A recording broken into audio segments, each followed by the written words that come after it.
Hello, friends. I'm so excited to be here with Brian today and Darcy Meehan, one of the coaches and director of outreach for Hirschman Clinical. Darcy, do you want to share with us a little bit about Brian and his amazing background and his breath work? I absolutely do. Hello, everybody. Darcy here. Really grateful to have Brian Jacobs, Pranayama Breathwork facilitator, with us today. I'm going to share a little bit about Brian now. Brian has a unique ability to connect with people of all ages, bringing compassion, kindness, and deep empathy to his work. These qualities form the foundation of his approach, which blends traditional psychology with his passion for various breathwork techniques and modalities. He was trained in pranayama under David Elliott, completing all levels of healer training, and focuses on helping individuals experience the profound connection between body, mind, and spirit. Brian earned his master's degree in counseling psychology from Loyola Marymount University, where he developed a strong foundation in diverse psychological theories and practices. He also obtained an alcohol and drug counseling certificate from Loyola and holds a CADAC 1 credential. His clinical experiences include several years of training at the Maple Center, where he worked with children, adolescents, and adults.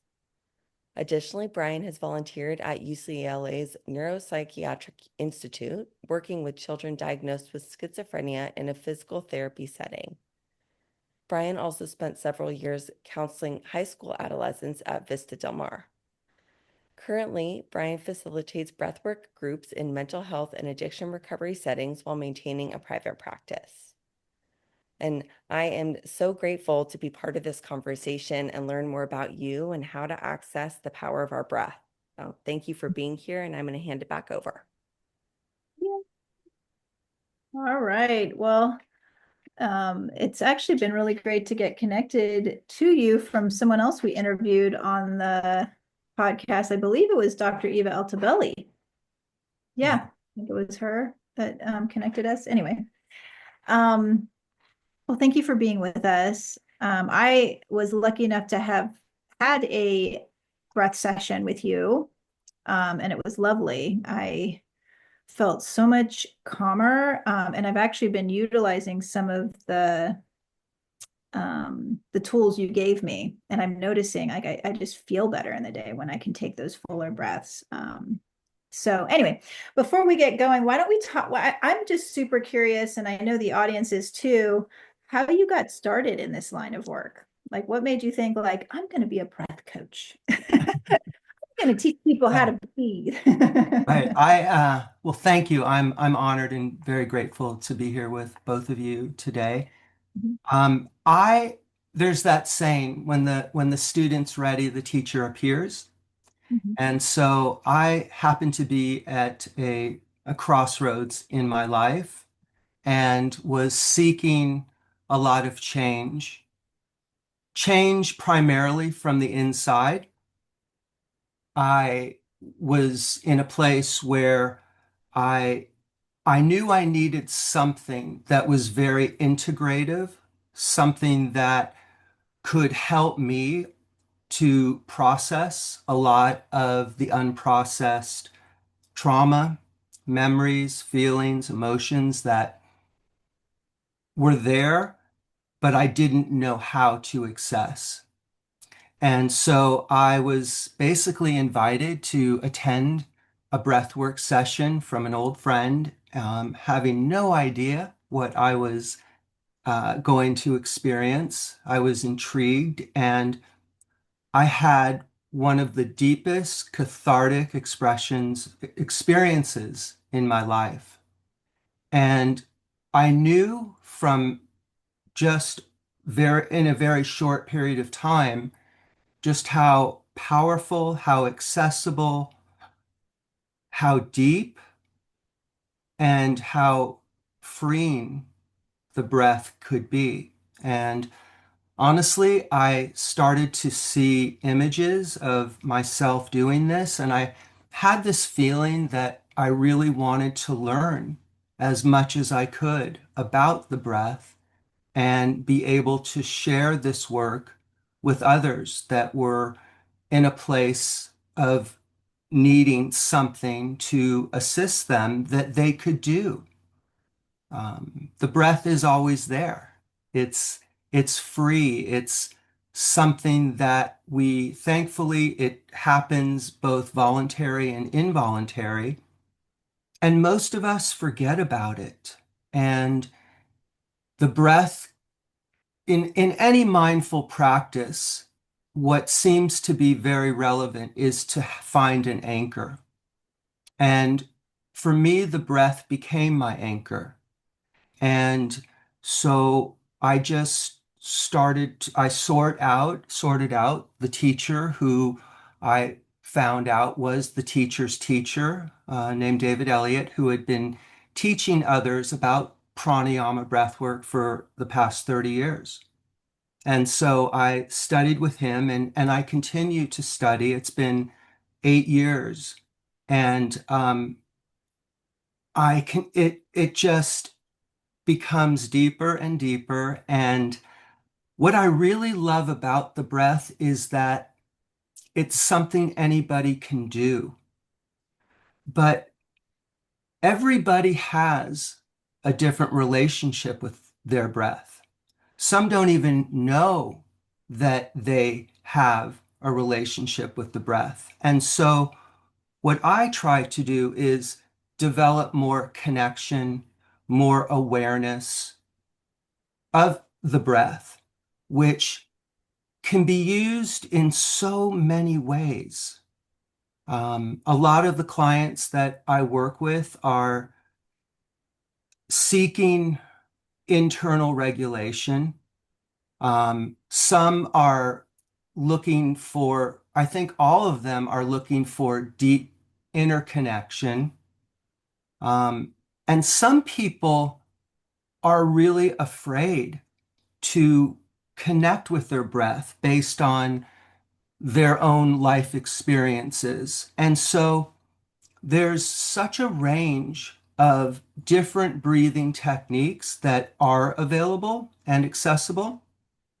And in the 8 years that I've been practicing, I really, really encourage, excuse me, others to find what works best for them. And so rather than presenting one technique, because it's not a one size fit all, I will often provide people with a few different techniques and let them decide what's best for them. Because again, I think that one of the issues that a lot of people have is fear and letting go of control. And we're all very comfortable of what we know, and we're all very much connected with our mind. And breath work is, in many ways, the opposite. It's more of a letting go of the mind. It's trusting your own breath to be the guide. And when doing so, it can bring about incredible ranges of clarity, awareness, bodily sensations, memories, feelings, emotions, as well as bringing one closer to their heart. Because as the mind slows down, I believe the heart can open. And as we know, there's so much that lives in the body. And when the mind is calm, the body's calm. And when the body's calm, the mind is calm. And so the ability to explore, experience, and feel what is there becomes available. I really believe that whatever anyone is ready for can and will come up. And I believe that it's essential that people feel empowered to use their breath in a way that feels best for them. Um, some people struggle to even open their mouth. And there's a lot of people that we all hold so much tension in our bodies, in our jaw. And so to have people that are really struggling be able to open up is in itself a very vulnerable thing because we're literally letting something in to the body. And there's a lot of issues that can arise just in allowing the mouth to open, which is the way in which this pranayama breath work goes. Amazing. I'm wondering if you can share a little bit about this, like how this breath works different than other styles and why you chose this one to kind of help people with. Sure. Well, like most breathing techniques, this particular style, pranayama breathwork, is a yogic breath that originated in India. I didn't really know many other techniques at the time, so it was a technique that I really came to me and I embraced. And I had done a lot of work with somatic experiencing practitioners, and I'd always been a seeker.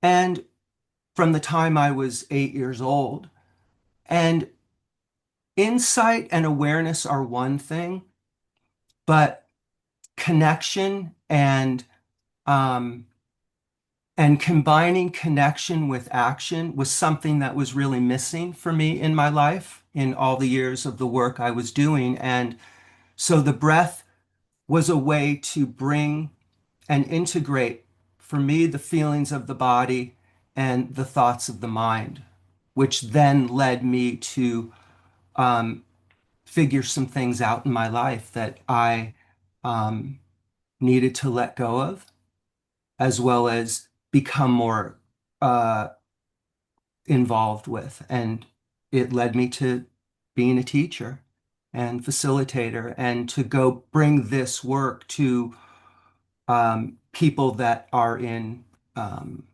in crisis. Yeah. So it's different from most. When we breathe in through the nose, that is more of a cerebral style of breath. Breathing in and out through the mouth is a breath that is more body centered.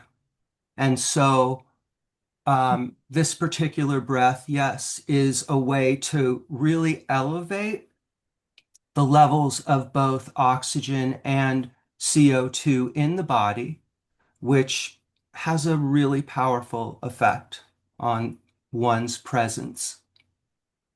And I think ultimately in my practice, I really believe that everybody is their own best healer. And to learn how to be with what is, to let go, to really feel what is present is something that can be really helpful, because ultimately, the time that we have with our clients is very brief. And sometimes I don't even know if I'm going to see a client next week. So each time that I'm with somebody, I really put everything I have into it, assuming they're ready. A lot of people are not. A lot of people have prior experiences that interfere with their ability to open themselves up to the breath. So if that's the case, then I then will change to a different style, which can help somebody with just relaxing the body, feeling a greater connection with peace, um, which is a breath that has also been around for thousands of years. And that's just simply breathing in through the nose and then lengthening the flow of the exhale. And that's enough for so many because so many people have are not connected to their own peace.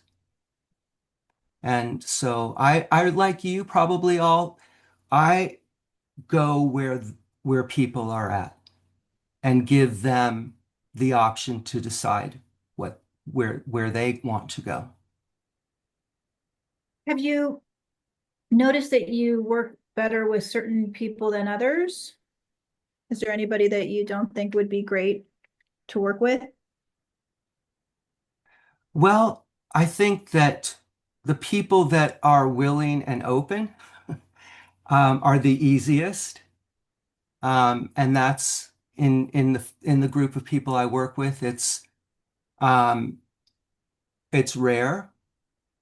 Um, I love the challenge of working with adolescents. Adolescents struggle a lot. In the population of people I work with are kids that are struggling with OCD, with depression, with anxiety, that are on the spectrum.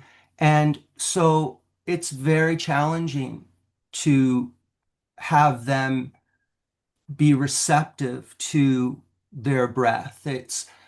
Um, it's difficult because they get very distracted or um, they're very connected to their minds. And a lot of kids that struggle with ADHD have a hard time being still. And so I think that in those environments, I have such a wider range of tolerance of of working with kids that where they can move their bodies, where sometimes we'll do other activities, we'll draw, I love to bring playfulness and creativity into my sessions with them and use color, use shapes, and but bring them into hopefully a place where they can also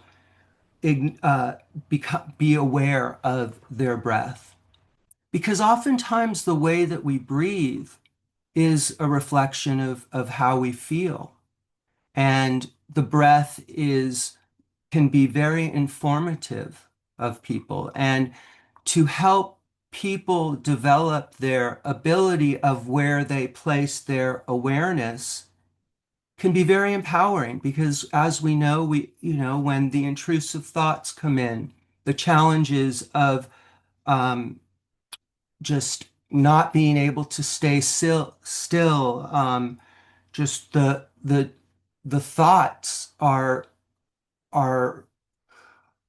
are very challenging. That's the only word that comes to my mind right now. And so to be able to hold space for the thoughts, but also be with them alongside with the breath can help to balance and hopefully neutralize some of the thoughts in many ways.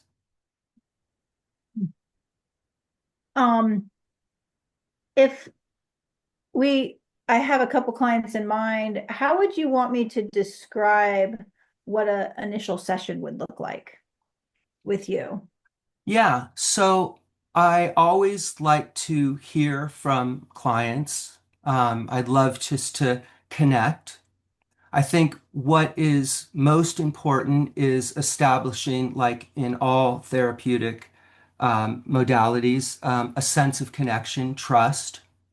And sometimes that will take some time to do. But and I find that when people are given the opportunity to speak and share, if they're willing to and able to, then getting out what they want to say becomes more fertile ground for the possibility of being more connected with the body. And so um, I will also, after developing the rapport, work with somebody and ask them what is something that you would like to work on, and then use that as an intention, and then bring in whichever breathing technique that is most fitting for them, and then we'll probably breathe uh, 25 minutes or so. And then, like yoga, there's always a period of time where there's the shavasana, the quiet, the integration of the experience. And so that will be anywhere from 5 to 10 minutes at least. And then we regroup at the end. And people then will share their experience, things that perhaps they felt, things that they saw, things that came to them. And sometimes people don't want to share, and that's okay too. Um, and then sometimes in working with kids, I'll have them draw afterwards, something that maybe they've seen. Um, yeah, so as much integration as I can is really the goal at the end of the session. Do people usually have more than one session with you? Yes, they do. In many of the places that I work, the census is there for months at a time. And so I will do in groups, 1 to 2 groups a week at one place. And then in my private practice, I'll have weekly breath work sessions, once, maybe twice. It's really up to them, per, mostly. Yeah. Um, so great. Darcy, do you have any questions yet? I do. So I'm really appreciative of how you're describing how personal the breath can be and your encouragement of that because the breath is personal. It's an intimate experience, and yet there's commonly I've come across so many practices or practitioners that are encouraging one specific way of exhaling, for example. And I know that, as someone who's dealt with a fair amount of anxiety in my body, and sometimes, I've dealt with my fair share of different experiences somatically and mentally. Uh, they haven't worked for me. They've actually brought me further away from the peace that I've been seeking, the peace and embodiment. So thank you for that. Um, I'm curious how you would guide someone who, like, I'm thinking about myself, different clients that I've had, a lot of people I know who don't necessarily feel connected to their breath really at all, who are entering in and want to, and don't necessarily trust their intuition or their body to guide their breathing process. How would you introduce someone to a simple breath practice or process to be able to start cultivating that relationship with, you know, what is personally appropriate, air quotes, appropriate for them? I Mhm. know that's a big question, and Uh, that's my question. It's a great question. And ideally, what I would hope to do is to help people to develop their interoceptive awareness, which is basically, yes, another word of becoming more aware, more connected with their body. And if we're not taught this, it's almost as though we're learning a new language. And so I may spend some time with somebody that um, is struggling or doesn't have the language to describe what they feel or notice. We might, and we start with, what if anything feels good right now in your body? And well, what do you mean good? What's good? Well, what do you notice? And people will sometimes go to places, or I might direct them to their hands, their shoulders, their belly, and I will provide people with ways of describing sensation, and I'll ask them questions about what they notice, changes in temperature, um, feeling uh, your skin, noticing where perhaps a t-shirt is covering the body. Um, and so sometimes people, I think that when we can be with our bodies, a lot of times the body um, will present people with an area, and so I will then go to that. Um, so I start with the body and then work my way hierarchically up to the breath. Um, and I always like to know, I mean, I think that we've all had moments in our life where our breath was taken away. And that can be something that is really quite beautiful in a sense of, being in nature, seeing a sunset, or it can be something that is related to trauma. So I really, and the same goes with the body, kids that or people that struggle with eating disorders have a really hard time being connected with their bodies. So I really go slow and honor where people are at and really try to develop a sense of safety, slowly develop more and more awareness. Um, yeah, does that seem to give you some idea? Definitely. Interoception is a term that I learned about not too long ago, probably in the last 2 years. And it's been incredibly supportive to just have that term and recognize where there's been difficulty in getting connected with the body. And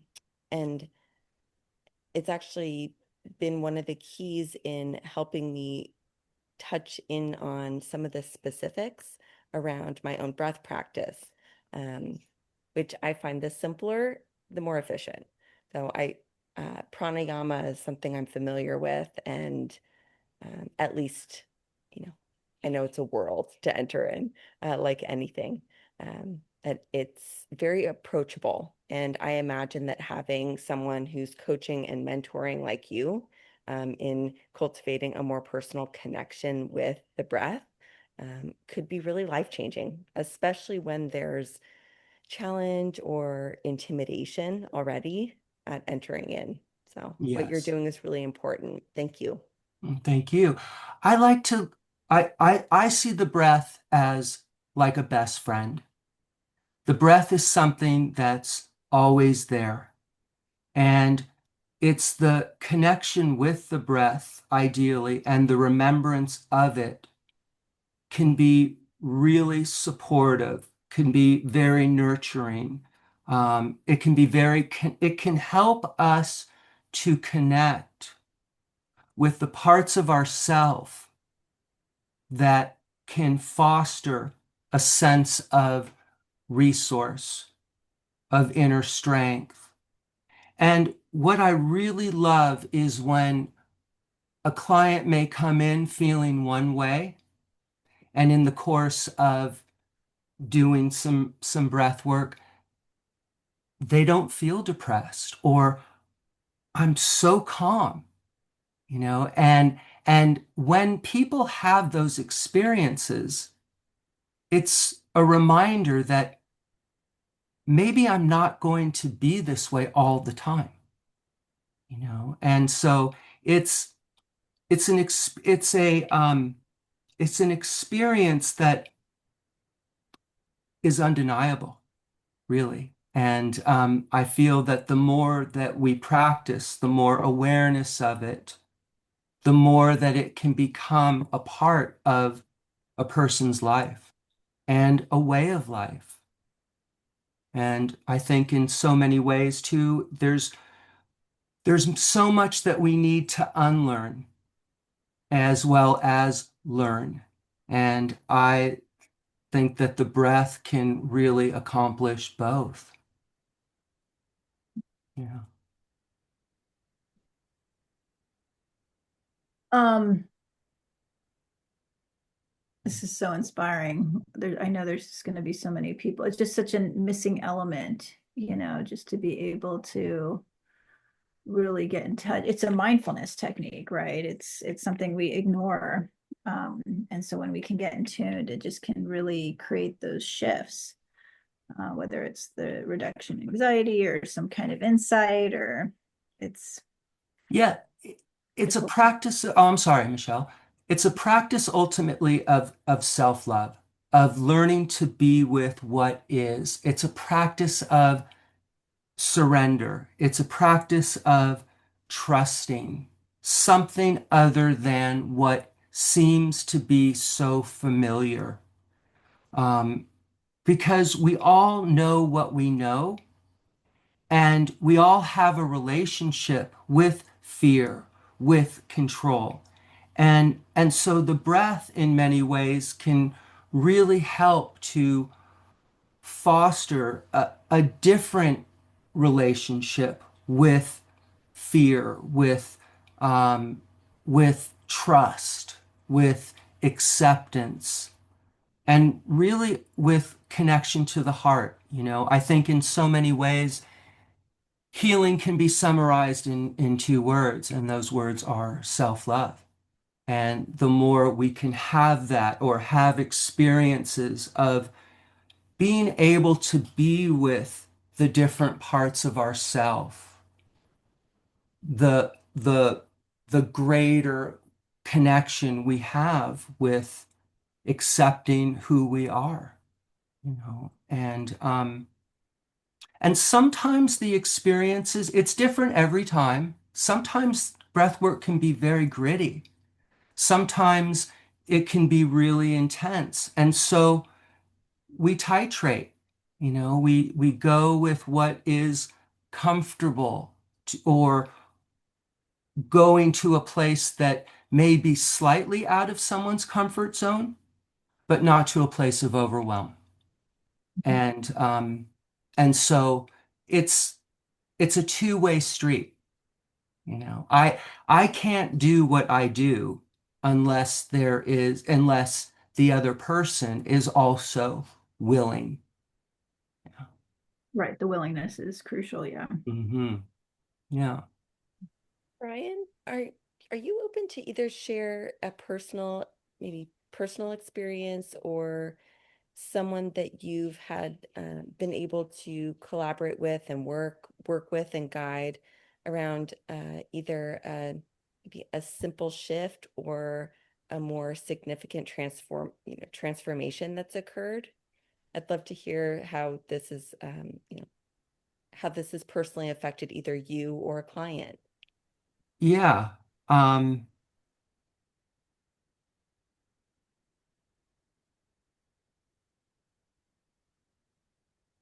I clearly I believe that what takes place is what's ready to take place. And I think the body in many ways is the unconscious. So I think, or I've had many experiences where being in a place of unknown and then entering into a place where um, the breath has brought up for me moments, experiences in my life, times when feeling alone, scared, afraid, disconnected.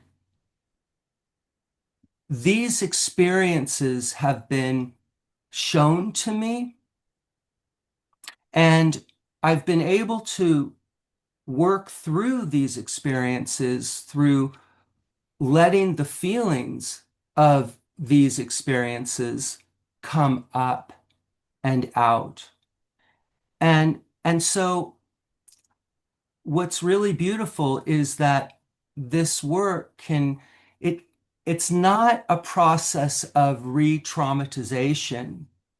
It's being able to be in a place that is safe, that is embodied, a place of feeling grounded. And what is there or within the body can be expressed.